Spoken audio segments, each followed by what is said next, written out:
This is Nick. This is Jack. It's Thursday, the new Friday, December 4th, and today's pod is the best one yet. This is a T-Boy. The top 3 pop business news stories you need to know today. Oh, Yetis, thank you for all the love for our live tour launch yesterday. Austin, Texas, Washington, D.C., New York, and Los Angeles. Tickets go on sale tomorrow. Oh, mark your calendars. Tickets on sale tomorrow. We got a link in this episode description to grab them. Next spring, we're going to announce the rest of the IPO tour, and it's going to be legendary. Okay, but in the meantime, Jack, we've got 3 fantastic stories for today's show. What do we got on the T-Boy? For our first story, Sam Altman just sent a company-wide code red emergency at OpenAI. So we'll explain how the AI race is starting to look like a MarioKart race. For our second story, American Eagle stock surged 15% yesterday, thanks to Sydney Sweeney, Travis Kelce, and Martha Stewart. But the real reason American Eagle is soaring? It's hashtag not AI. And our third and final story. If you live in San Francisco,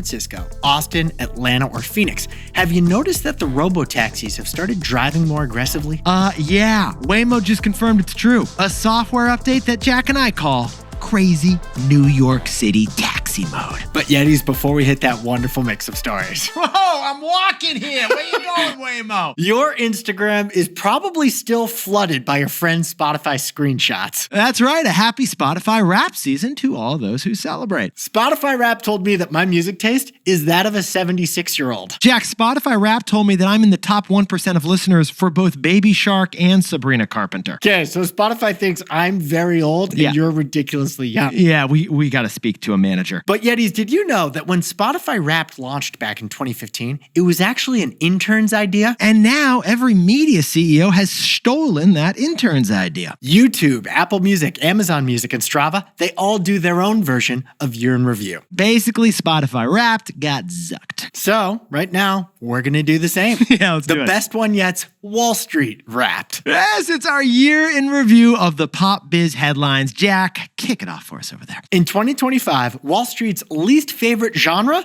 was a new one, slop bowls. And Elon Musk averaged 143 tweets per a day. Kim Kardashian's Skims sold enough underwear to circle planet Earth 12 times. And $1 trillion billion investments were announced at the White House. Hollywood made 962 PG sequels. And prediction markets predicted that they'd become the top app out of all the predicted apps. Sam Altman launched 1,000 new products this year. NVIDIA invested in 1 million new startups this year. And the Fed lowered interest rates, but not enough. And Apple, to round it all out, launched 0 AI products. Even though they announced them last year. It's all right. You can still work on it, guys. Yetis, that is our Wall Street wrap for 2025. Drop in the comments what we missed. Yeah. What happened this year on Wall Street? What did we miss? What do you think we missed? What's in your Wall Street wrap 2025? Hit us up here. And Jack, let's hit our 3 stories. 15 years before this song, 2 boys from the Northeast met in the dorm. They had an idea that caused a cultural storm. It's the best one yet, but the best is the norm. Jack, Nick, that's it. I don't even think they need to practice. 50%, that's a fat tip. T-Boy City on your list. If you know, you know, cause we ready to go. We can't wait no more, so just start the show. Start the show. Start the show.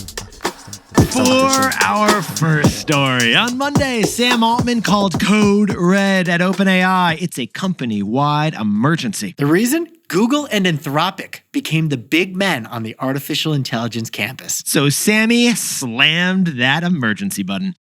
Code red. Code red. That was the subject line of a company-wide email sent by Sam Altman on Monday at OpenAI. We don't know if he used the red flashing light emoji like we used in the podcast title for today's episode, but if you're at OpenAI, DM us in the comments. And the reason? Well, we'll let Jim Cramer explain.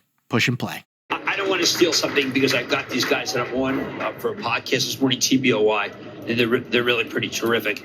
That's the best one yet. It's a great podcast. But they're just saying, listen, what's happened here is that OpenAI wants to be Alphabet, but we don't need OpenAI because Alphabet is Alphabet. Alphabet has everything that OpenAI would like to have. I think it's a great analysis, and I think it became clear to people over the last 100 points that Alphabet is the best of all of these. And if OpenAI thinks they can take on Alphabet, they're gravely mistaken. Pretty cool that Jim Cramer mentioned us on CNBC. Jimmy, thanks for the shout out, buddy. But Sam Altman must also have internal data that people are using OpenAI's chatbot less, and to be honest, I'm one of them. Yeah, you're one of them. Why don't you tell the Yetis? I was using OpenAI's Atlas browser ever since we covered it on the pod, but I consistently came into annoying issues that made me miss Google Chrome. Yeah, so Jack went back. And now Google stock is up 92% in the last 6 months. And Jack, how are OpenAI's shareholders doing in that time? Well, OpenAI doesn't have stock, but its shareholders do. And Microsoft, NVIDIA, and Oracle are all down. Hence the code RED.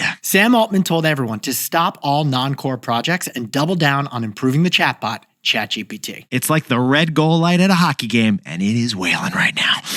But besties, ChatGPT is not only being attacked on the left flank, it's also being attacked on the right flank too. From Google on one side and Anthropic on the other. Anthropic, the number 2 pure-play generative AI company, they are known for their chatbot Claude. Anthropic is the Pepsi to OpenAI's Coke. It's the Puma to OpenAI's Adidas. The Madewell to its anthropology, Jack. Yeah, it is. Anthropic, we were shocked by these numbers. Anthropic is catching up to OpenAI in terms of its business. Anthropic's doing $10 billion in annualized revenue rate right now. That's like the same ballpark as OpenAI. And Anthropic also just got a $15 billion private investment led by Microsoft and NVIDIA. Who are supposed to be dating OpenAI. Yeah, OpenAI's like, Microsoft and NVIDIA, I thought you guys were with me. But Jack, worst of all, the Financial Times reports that Anthropic has hired lawyers to IPO as early as next year. The reports say that the IPO would be one of the biggest of any company ever. A $300 billion valuation if Anthropic IPOs next year. It's like 30 lifts. If Anthropic beats OpenAI to the stock market, it could become the darling of retail traders. So Sam Altman, in just a couple months, has gone from unstoppable tech emperor on a conquest for world domination Genghis AI Khan to tech entrepreneur in retreat, asking why NVIDIA and Microsoft are sleeping with the competition. Jack, I love a Game of Thrones analogy right here, but I prefer our Mario Kart one. So let's get to the takeaway. What's the takeaway for our buddies over at OpenAI? There is no first mover advantage when it comes to AI. In fact, it's the first mover disadvantage. Yetis, until 2022, Google was the leader in AI. It was believed to be on the brink of a new chatbot. But then OpenAI became the leader, and since, they've expanded into every tech product category. But Jack, now Google and Anthropic are copying OpenAI's best product features and doing them better. Remember that tweet we just saw from Mark Benioff? He said, I've used ChatGPT every day for 3 years, but I just spent 2 hours on Google's Gemini 3, and I'm not going back. The leap is insane. Besties, this reminds us of Mario Kart, the video game. Remember, like heading to the finish line? You want to be the second player in Mario Kart, so you get the red shell to unseat the first player. If you're in first, you're going to get a banana and you're not going to win. You always want to be in second place in Mario Kart. Well, Yetis, the race to win AI, it is still very much competitive. OpenAI, Anthropic, Google, they are neck, and neck. And it all proves there's no first mover advantage in AI. In fact, could be a disadvantage. For our second story, the top stock yesterday, American Eagle. It soared 15% in the markets. It wasn't just a Sydney Sweeney surge. American Eagle is soaring because of its anti-AI pledge.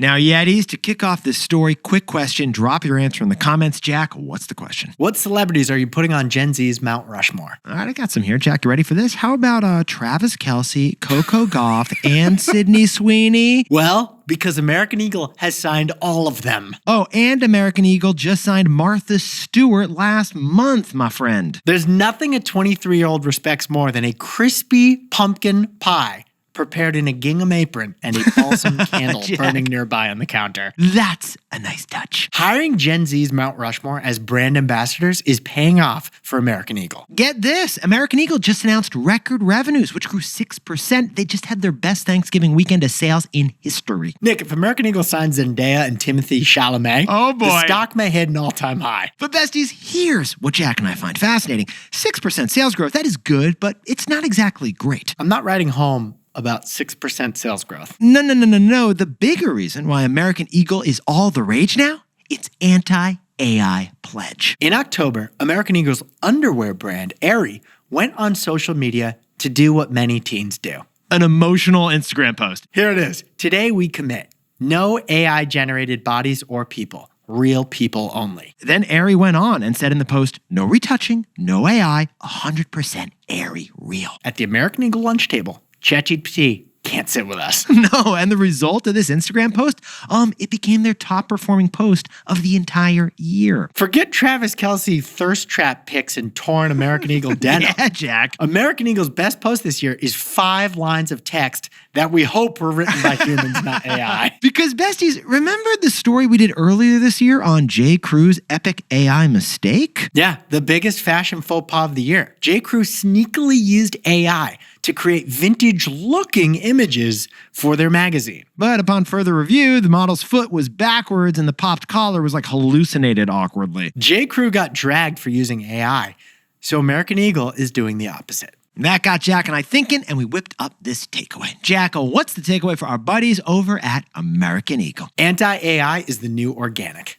Yetis, as AI floods the zone, we are already seeing a popular pushback. And we've seen this before in another industry, the food industry. Most companies are embracing AI just like most companies embraced processed food at first. AI allows companies to scale productivity. Artificial ingredients allowed companies to scale their produce. Both were scientific innovation, and initially, both were broadly popular. But eventually, cultural and scientific backlash arrived, leading to a new consumer equilibrium. We tolerate artificial ingredients, but we admire organic ones. American Eagle taps into that exact admiration, that the market will also enthusiastically support what is natural. It's the start of the growing anti-AI trend. We call it digitally organic.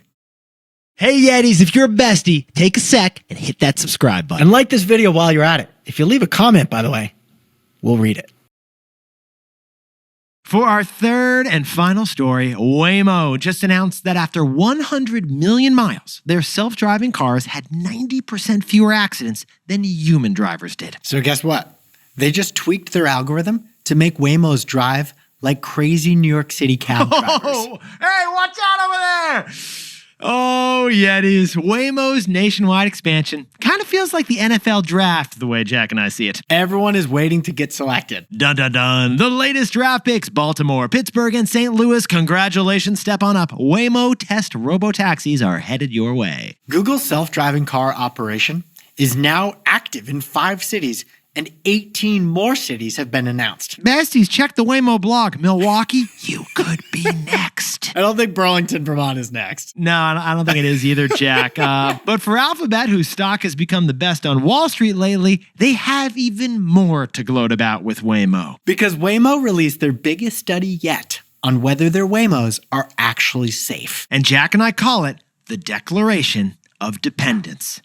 As in, it turns out you can depend on robo-taxis more than you realize, right? That's really good. It's good. It's good. Run with that, Waymo. Run with it. Waymos, it turns out, are much safer than human drivers, although maybe not for long. Waymo released data covering 100 million driverless miles that their vehicles have taken across 4 different American cities. And here's the hero stat. Waymos are involved in 91% fewer crashes that seriously injure people compared to human-driven cars. They were also involved in 96% fewer collisions with pedestrians at intersections compared to human-driven cars. Yetis, add it all up, and honestly, Jack and I, as a couple guys who take Waymos all the time, not that surprised. Waymos don't get distracted by text messages coming in. They don't try to answer their phone when someone's calling. And they don't try to eat tacos while they're driving the car. And they don't try to text while eating the tacos. Right. Now, we should point out there have been 2 deaths involving Waymos, but both were caused by the human driver in the other car. And we should also point out, Jack, that a Waymo did run over an unleashed dog down the street in San Francisco on Sunday night, which is tragic. But still, let's look at the bigger picture. They're 90% safer. Nick, for a technology this young, that's incredible. It sounds like for the investors of Waymo. It did. And scaled across more cities, more cars, and more miles, self-driving cars are going to be a huge public health win. Not trying to be techno-optimist here, but delaying self-driving, it's kind of missing a chance to save lives. It's missing a chance to make intersections where pedestrians cross the street 96% safer. But besties, all of that declaration of dependence is what makes the next part of our story so awkward. Waymo just updated the software in their cars to drive like insane humans, not computers. Oh, yeah. Honk, honk. You can let me out right here, actually. So, Jack, what's the takeaway for our buddies over at Waymo? Waymo thinks it can drive like a New York City cab and still drive carefully. Yetis. In San Francisco, tourists stand in front of Waymos, block them, and take pictures. Honestly, it's a tourist attraction. It's happened to me a bunch. It's kind of fun, but it slows you down. And the Waymos don't mind. Waymos are so polite. They will wait forever until you slowly cross the road. You can mess with them, and they won't mind at all. But not anymore. The Wall Street Journal just reported that Waymos in San Francisco suddenly got more aggressive. More like New York City cabbies, according to the Wall Street Journal. They're making daring passes in tunnels. They're not coming to full stops every time. They're even making illegal U-turns sometimes. Jack, remember you were with me in a Waymo a few weeks ago, and it just took off down the street? It went 0 to 60 like fast. Yetis, Jack actually said, "Whoa there, girl," like it was a horse. It was so weird, but that's why he did it. And get this, Waymo actually confirmed to the Wall Street Journal, this is true. They adjusted the settings in their cars to be, and I quote, confidently assertive. Because Waymo says the vehicle's passiveness was holding it back. And we understand that too. For example, if a construction vehicle was blocking the lane, in the past, Waymos would just wait forever. Now, they'll cross the double yellow to make a safe pass. Add it all up, and Waymo made a software update. Boom, it went from passive to a little bit pushy. Waymo says this won't come at the expense of the safety that they just bragged about either. Because computers can still predict and avoid collisions better than a human, even while hanging a Yui. Jack, could you whip up the takeaways for us for the new Friday? OpenAI declared a company-wide code red because it's lost its AI lead to Google and Anthropic. Besties, when it comes to AI, there's no first mover advantage, it's a first mover disadvantage. For our second story, American Eagle stock jumped 15% yesterday, but not just on Sydney Sweeney, on an anti-AI pledge. There's a growing anti-AI trend, and we call it digitally organic. And our third and final story, Waymo data shows they're 90% safer than human-driven cars, but now they're driving more aggressive. Waymo thinks it can drive like a New York City cabbie and still be careful. You can just let me out right here. Oh, one second. Oh, yeah, easy, buddy. Hey, I'm walking here. But besties, this pod's not over yet. Here's what else you need to know today. First, Nike advertisements in the United Kingdom just got banned by the UK's advertising watchdog. The reason? Misleading claims on sustainability. So it just did it, but then had to undo it. Yeah, Nike had an ad promoting their environmental credibility, but it wasn't backed up by enough evidence. Allbirds loves this news. Yeah, it's a case of greenwashing and the Brits won't have it. And second, we're finally getting the bill on the government shutdown. And for Delta, it is 200 million bones. The CEO said in the earnings yesterday that they lost $200 million in potential profit because they had to cancel 2,000 flights during the 43-day government shutdown. Maybe that is why Delta is jacking up the price of my next flight to New York City. Come on, guys. And finally, rage bait.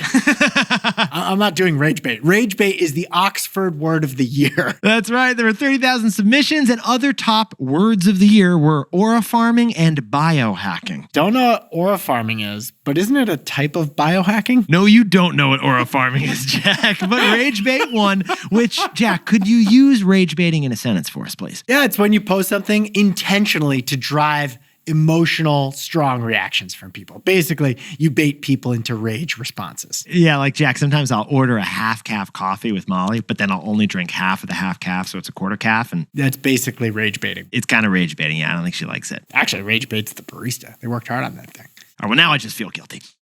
Now, time for the best fact yet. This one sent in as a response to the story we did yesterday on smell. Did you know that sommeliers literally grow a larger smell processing area in their brain than non-sommeliers? That's right. Wine sommeliers, the wine experts at restaurants who smell your wine before they serve it to you. Years of aroma training increase the size of that brain region that handles scent and memory. Wow. Ain't no schnoz like a sommelier schmoz. No, this is about his brain, not his schnoz. See, that's rage baiting. What you did right there, Jack, that's rage baiting. Yetis, you look fantastic. Tomorrow, the tickets for our live 2026 IPO tour go on sale tomorrow. It is the ultimate expression of Nick and me in this show. And man, I am so pumped to go on the road next year. We can't wait to see you there. Don't worry, we'll remind you again tomorrow to snag your tickets before they go. In the meantime, celebrate the wins. And before we go, a happy 60th birthday to legendary Eddie, Eric Jontra in Tyler, Texas, who's been listening to this show since the early days and is coming to our Austin live show. We'll see you there. Heyo! Happy birthday to Teddy Panzer over in Montclair, New Jersey. And Evan Frederick in Columbus, Ohio, loves to spell out OHIO. I see what you did there, Evan, and I don't like it. Bradley T is turning 30 years old, celebrating the big one in lovely Connecticut. Happy 23rd birthday to Libby Guy Eisler in West Hartford, Connecticut. This is a finance gal. Karen Braswell over in San Francisco is a ballroom dancer with the best birthday yet. Happy 10th birthday to Cassidy Felix in Belmore, New York, and a big cheer competition coming this weekend. Be excited. Be excited. And Lauren Lyon, our #1 listener, the Princess of Ross, the Queen of Northern California. Thank you for making the best one yet and the best idea yet, your best yet. And get this, Rodrigo Tomas, his Spotify Wrapped had both of our shows as #1 and #2. Oh, we got some more of those, Jack. Oh, Rodrigo, you're a legend. We want to give you a hug at our live show. And finally, to Brian Johnson, congratulations on now having a girlfriend. Lucky guy. Lucky gal. This is Jack. Nick owns stock in Nike, and we both own stock in Spotify and Apple.